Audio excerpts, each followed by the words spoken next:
Hello, sweet yogis. Welcome to your evening practice. If we haven't met before, my name is Julia Narse, and I will be guiding you today through a Wall Yin sequence. My theme for today is to nourish. We're coming to the end of the day. It's about 6 p.m. here in California. And through this practice, I just want to encourage you to nourish yourself. So the only thing you'll need for this sequence, for this practice tonight, is a wall. If you have a yoga mat and you want to use a yoga mat, you're more than welcome to.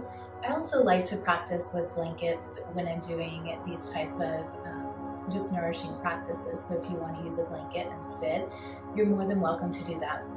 And just like all of our classes, if at any point you're feeling pain, I encourage you to come out of the pose.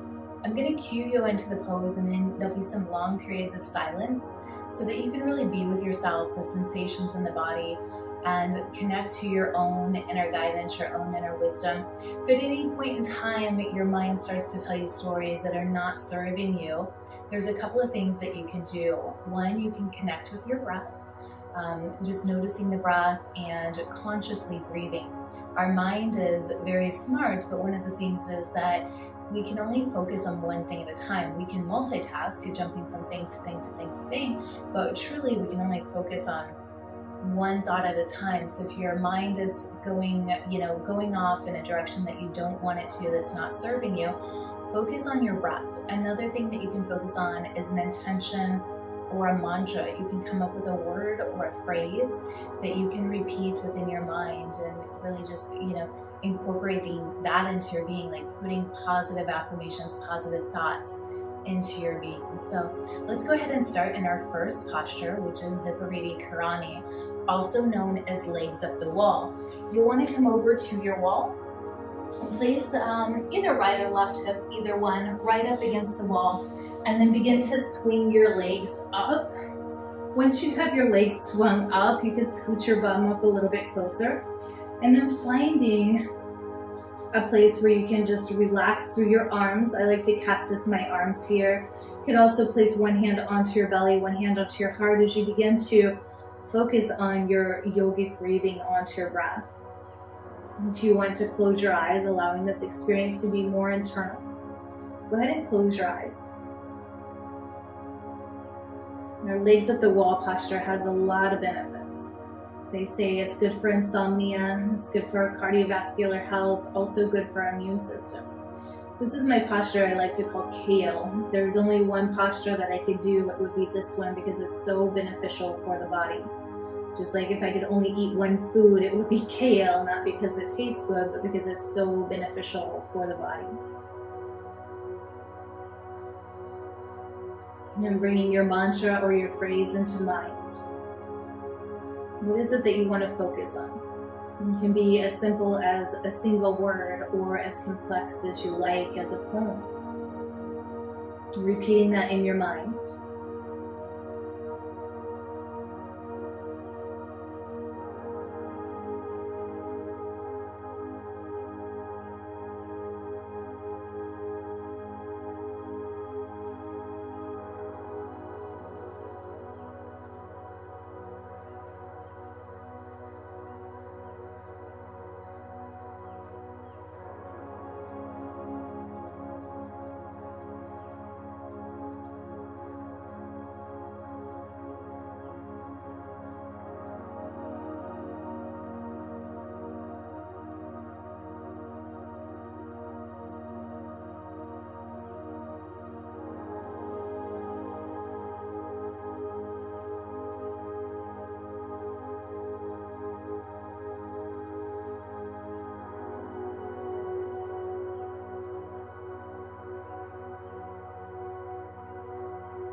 Sweet yogis, if your awareness drifted, go ahead and bring it back. Maybe wiggling your toes as you begin to exit out of this pose. You can just descend your legs down the wall. And then place your soles of your feet onto your wall, and then windshield wipe your legs to the left and to the right, to the left and to the right. But from here, go ahead and find your butterfly on the wall, uniting the soles of your feet and letting the soles come closer. Just allowing your knees to fall open like a book.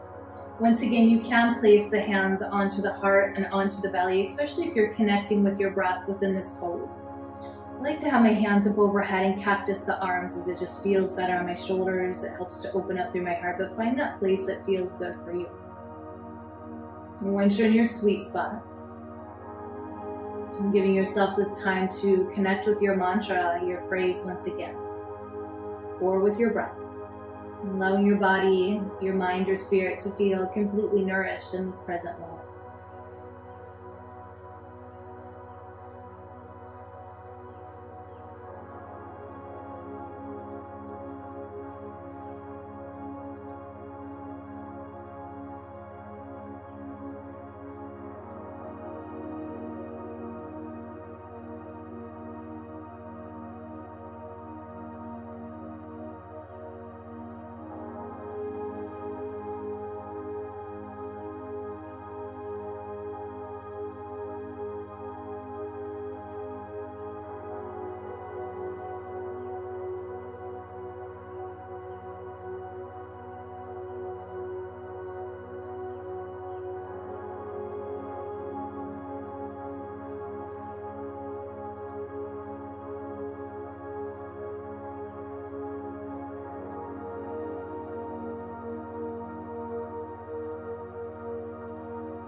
And sweet yogis, start to bring your awareness back.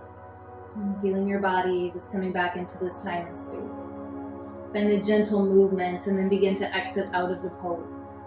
I like to hug my knees into my chest, just grabbing onto opposite wrist forms and elbows, and then rock a bit from side to side. Massaging the low back, just finding a little bit of movement in between all of the stillness, and rocking side to side. And it feels so good. And go ahead and extend your legs up the wall once again. And then begin to widen your legs out, extending your legs. And coming into our dragon on the wall, or dragonfly pose on the wall. Continue to check in throughout this posture to make sure that the sensation does not become too intense. If it does become too intense, you're always welcome to ease out some, maybe finding a counter pose and then coming back in if and when you're ready. Go ahead and commit into the stillness. And staying connected with the present time and space by connecting either with the sensation, your breath, or your mantra. It's very normal for your mind to start to wander, though. If that happens, just taking notice of it and then reining your mind back in. Viewing those thoughts that come into the mind as no more substantial than clouds passing by in the sky.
Sweet yogis, go ahead and bring your legs back together and bringing your knees into your chest, giving your legs a quick squeeze in.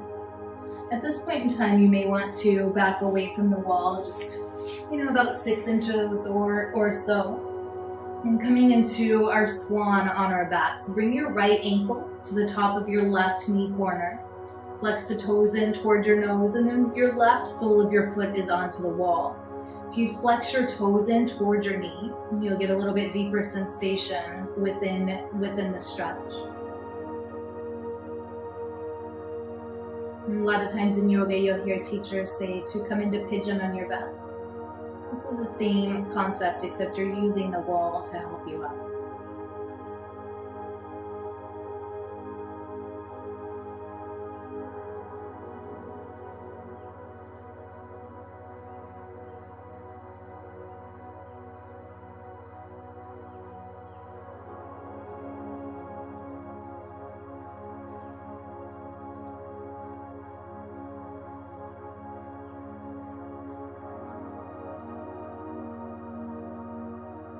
Notice if there's a place that feels stuck and allow the breath to go in that area. Sending nourishing thoughts, nourishing sensations there.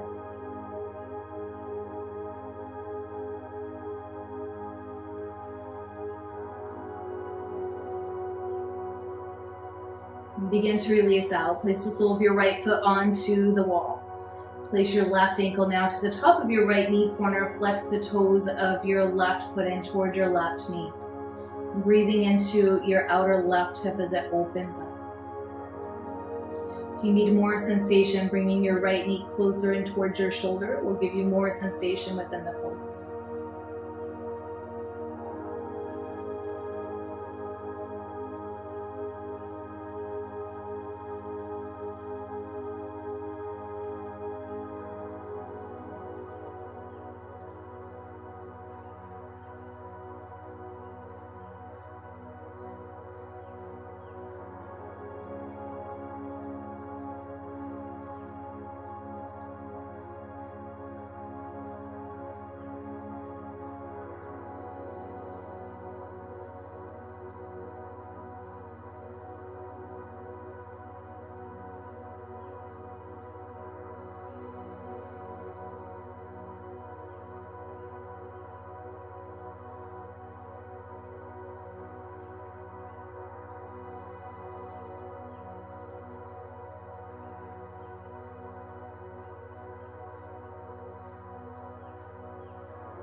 Sweet yogis, start to release your left foot, bringing your left foot back onto the wall.